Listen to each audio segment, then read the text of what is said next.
Okay, here we go. Obstacles and blocks are lifted. Very, very nice. What a beautiful card and a beautiful message. Well, it's nice to consider that during this particular time frame, whatever has been blocking us, whatever has been seemingly in our way, is going to be fading away or dissipating so that we can feel more progress and a greater sense of momentum moving forward, which is really, really beautiful. Regarding our career, regarding our sense of purpose in the world.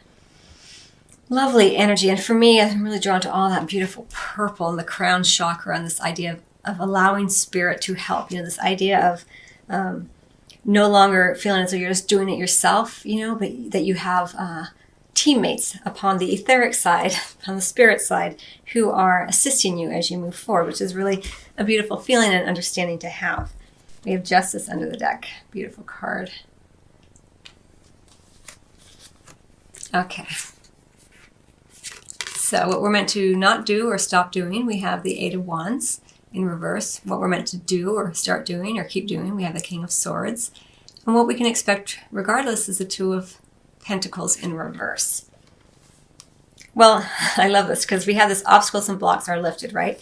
It may manifest here in terms of what you can expect regardless by something that's being taken away, or you are choosing to drop something that has been on your plate is no longer there, which allows you more freedom of movement, freedom of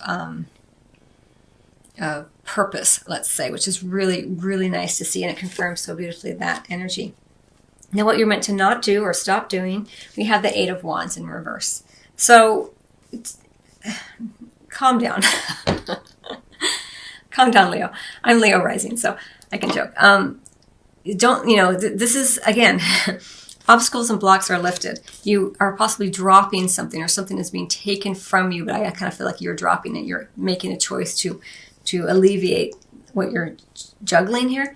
And with the Eight of Wands in reverse, it's like, don't keep sending messages out. Don't keep creating busyness. A lot of times individuals will create more and more busyness when they're already feeling stressed. It's like it feeds upon itself. Like, I'm already stressed, and then I'm also going to run to the dry cleaner, and then I'm also going to have a dinner party. And then suddenly things that really are extraneous to your life are getting pulled in more and more because that energy of chaos and overcommitments, I don't know, they seem to breed.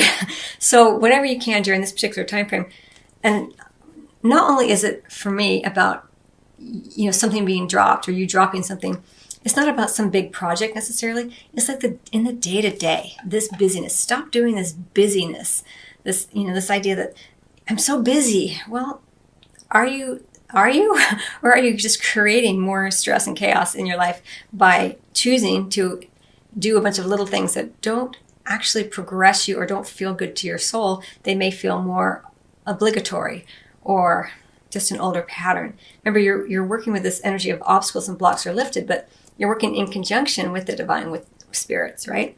So we're co-creating always, and we always have free will, of course. But here, part of the work you're doing here with co-creation is stopping those activities that create more and more of a sense of busyness and blocking further momentum, further expansion. Because when we are super busy, it's really often just a big distraction from the present moment and from the growth and beauty and availability of seeing the abundance around us in any given moment. We're so busy, right? I'm so busy.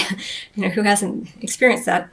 Or know people like that? They're always so busy, but they never actually seem to be getting anywhere. So what can you drop during this time frame? It really is the message here. Not so much out of the big picture, although it may be part of it at work, a project, an individual, fire somebody, whatever, someone who's creating more of a load for you, more things to do. Sometimes we hire people in the hopes that they will help us, and they end up just being another obligation that we have to pay and also train and continually babysit, that kind of thing. Because what you're meant to do, Leo, and continue to do here is the King of Swords. You're clearing out the clutter, right? The King of Swords is a very logical, practical, intellectually practical individual. So I'm going to say he because it's represented here as a male in the king form. But he does not allow all that extraneous stuff. He's right to the heart of the matter, clear communication. He knows what he wants from people. He knows how to get it. He is not emotionally invested in this. And sometimes when we're so busy, we tend to create an emotionally flustered kind of state of mind. But the King of Swords, he is cutting through with his mighty cerebral insight, his clarity of mind, his clarity of vision, his tongue, his sharp tongue. He's able to, not because he's an unkind individual, but because he's clear. He has a clear vision of what he's wanting to accomplish. And we have justice under the deck as well. Everything being more balanced here, things working out in your favor, a sense of reciprocity, giving and receiving, even things working out for you legally here. Could be an air sign involved as well, who's around you during this time frame, Leo. Or maybe you have a rising or a sun sign or a moon sign that's air, but it's Gemini, Libra, or Aquarius. So really, really interesting. And if it is an air sign who's around you, this person, you're meant to, definitely work with this person and allow them to help you with their, maybe you're someone who is kind of flustered and you have a hard time getting organized and getting clear, talking with this person or watching them. For me, when I was first parenting, I observed all the other moms so carefully, because I was so curious how to be a good mom. I really wanted to be the best mom that I could be. And I just didn't know if I knew. So I was really, really curious of how everyone else was doing it. And I was able to see all the different beautiful ways that mothers choose to parent, because I'm a mom, I was looking at other moms, but, fathers can do this as well, etc. You can look at fathers as well, but this dropping something, this idea of lightening your load, again, it doesn't have to necessarily be a big project, but for me, as I feel it for you, it's more about in the moment. You can ask yourself, is there a place where I can lighten my load in this moment? What can I prioritize here, and what can I let go of completely? So many times you find yourself not responding to someone.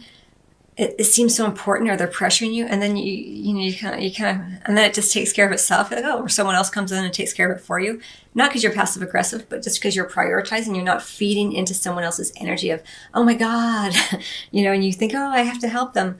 Give them a moment. They'll probably figure it out on their own before you jump in. It's even that kind of energy here, dropping in the moment. Where can I just have faith that they can handle it, and where can I do my part, and what can I not do in this moment? Do I really need to get my dry cleaning this week, or can I pick it up next week when I'm feeling less stressed? Or, do I really need to have that book club meeting at my house this month, or can I switch with someone? Or, all those little things, they add up to a very full and busy life, but not necessarily a fulfilled life.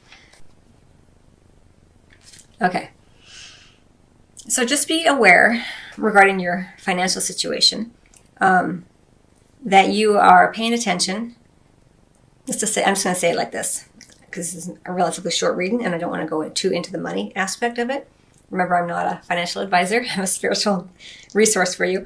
But in terms of your money, the Judgment card in reverse is an indication that you may just be having an attitude of, screw it, it's fine.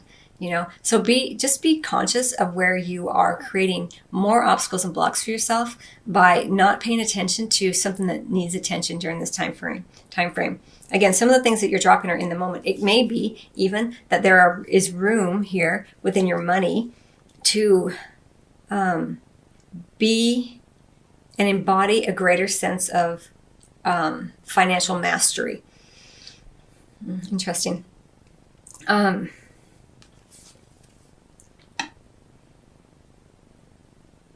Just got so dizzy. It's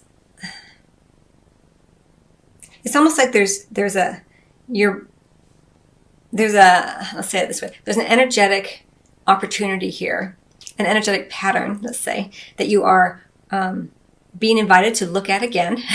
And with it comes with, where are you being a little too lax with your financial resources, with your financial discipline? And where are you saying, because it may feel like it's lightening your load to not deal with it, tighten the nuts and bolts around it, but in truth, it creates greater instability, greater obstacles, because then things have to be taken care of later. So don't play the short game, play the long game in terms of your money, is how this is coming in for me. So, okay, Leo, I hope you find that helpful.